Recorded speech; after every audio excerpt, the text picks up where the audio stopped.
Yes guys, welcome back to the channel. You're watching Big Fish Lad, and today we're going to talk about why my Cuban cichlids don't do it for me. But before we get into the video, I just want to do a massive shout out to everybody that's subscribed to my channel and all the masses of support that I've had of late. It's overwhelming, and I'm just so thankful for it, and I love it. I just love doing this. I just love coming on here and talking about my fish. But what I would say, guys, is if you're not subscribed to the channel and you watch the videos or you're here for the first time, click the subscribe button, because the great thing about it is it's free. If you don't want to carry on following me, you can just click unsubscribe. It's dead simple. And if you do subscribe, press the bell. So, what did I mean by my Cuban cichlids just not doing it for me? What I mean by that is they're just not spawning for me. So if you know me and you followed me for a while, you'll know that I got these fish 6 months ago. The male was about 5 inches, female was probably around about 3 inches, and they were a young pair. And the guy Dave, who had them before me, he'd had eggs.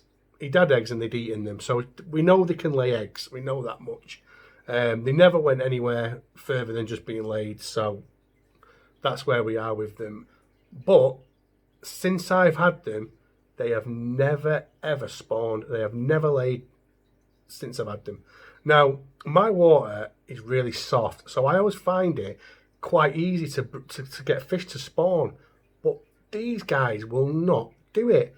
The worst thing is, right, you can tell they're a pair. They swim everywhere together. They go through the motions. They do nip at each other, so they can they can carry a few little minor injuries from pecking at each other sometimes. They dig in the substrate, but nothing ever happens. So as you know, 6 months ago when I got them, I had them in the cube, which was behind me there. I've sold it now, but it was in the cube, and I put a terracotta pot in there. And I had sponge filters, and obviously I had a heater in there, and I was patient. I was doing water changes. I was doing 40% cold water changes. I was feeding frozen food. I was feeding a couple of times a day, and I was going through the normal motions of what we do when we try and get fish to spawn, and it wasn't working. So I thought, probably about 3 weeks ago, 4 weeks ago, I decided to move them into a bigger tank. So I've moved them into a bigger tank, a longer tank, with an external filter so there's more flow. I've not put a terracotta pot in there. I've put rocks and wood to make it more natural. Still nothing. Not anything. But again, digging the substrate, going through the motions, bit of nipping. You know, the female at the moment's top of her fins has been nipped. So everything but the actual spawn. Now, I'm going to show them you now, guys, and we'll continue to talk about them, but I'll pan you around. They're hiding at the moment. So there they are. They're behind there. The male's just coming out now. So I actually read that they're seasonal breeders, so they breed in certain seasons, but someone I know who watches this channel, Eddie, you're a lucky sod, he's got a pair, and they've just bred and spawned. So that's not the reason. Also, I have tried leaving them for 2 weeks without a water change, then doing a big cold water change. I have tried feeding them really fine food, so it's like this fry in there.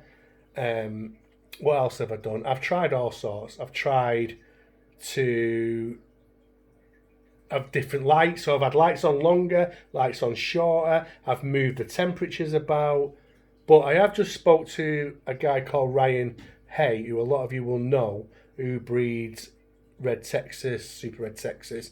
He's got some beautiful cichlids. He's a top breeder. He knows his stuff. You know, he's a go-to person for a few people in the hobby, and he has advised me to maybe put a divider in and stick my male carpenters, which is around about the same size, on the other side of it to give the male Cuban. And we're only getting to see the Cuban male here, guys, because the female's hiding, isn't she? She's not coming out to play.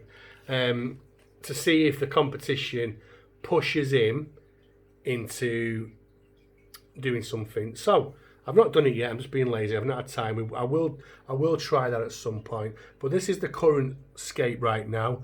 See the rocks? I've put them in like little cavey type situations. There's wood everywhere. There's loads of hiding places. They're very, very aggressive eaters. So if I feed them, you know, they'll attack the food, which is never a problem. I mean, I can try. Let's see if they can. Let's put some food in now, see if they eat. I have fed them before though, guys. So let me just get some food. Won't be a minute. What we're going to feed him? What we're going to feed him? So I'm going to feed him some krill, Northern krill pellet. Let's have a look. It should bring the female out as well. So let's put some Northern krill in. Krill pellets. See what I mean? He's an aggressive eater. But there she is. She is. They both. So they attack the food. So they're very, very aggressive. But we're not getting a spawn, guys. And like I say, you know what? The main thing is I have got time. These are a young pair of fish. I am very lucky to have them, and you don't see these type of fish around that often. And I know that I've seen videos of other people like Scott at King and Queen Cichlids. He's struggling to get his to spawn. So maybe it's just like a bus. Once one comes along, they'll just keep doing it. But, you know, guys, I would definitely appreciate anyone who has any different ideas to everything I've tried. I will try the other, maybe the carpenters, behind the divider, see what that does, see if that helps. But you know what, other than, you know, getting them to spawn, because you know what, guys, I'll be dead honest with you, probably the only person in this relationship that puts any graft in is me. And I think sometimes I might try too hard, but do you know what, look at them. What a beautiful pair of fish, and they're a special pair of fish, and I love them. And like I said, I've got plenty of time on my hands. They're not going anywhere, you know. They get on really well. I have no hassle with them. Like I say, if you look at the top of the fin of the female and the side, they can nip at each other, which there's never massive amounts of harm, but they do it, and they do. But other than that, they are a really great pair. And as they get older, they get mature. It might change, it might happen. But yeah, at the moment, it ain't happening, and they're just not doing it for me. But from a look, from a fish to have, they absolutely do it for me. And yeah, so I think that's it, guys. That's me. I think, you know, I just wanted to give you an update on the Cubans because I've not done it for a while. I know I panned over them on the fish room tour, but it's been a while since I did a video on these. They're growing really well. You know, like I said, the male's just under 8 inches. The female's about 4.5, maybe 5 inches now. But stunning pair.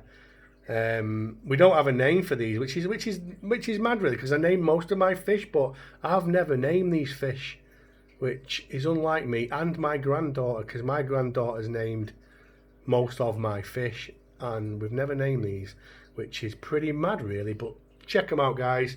Absolute beautiful pair of fish, and I will keep you updated on what happens with them, and hopefully soon I'll be able to do a video of them spawning.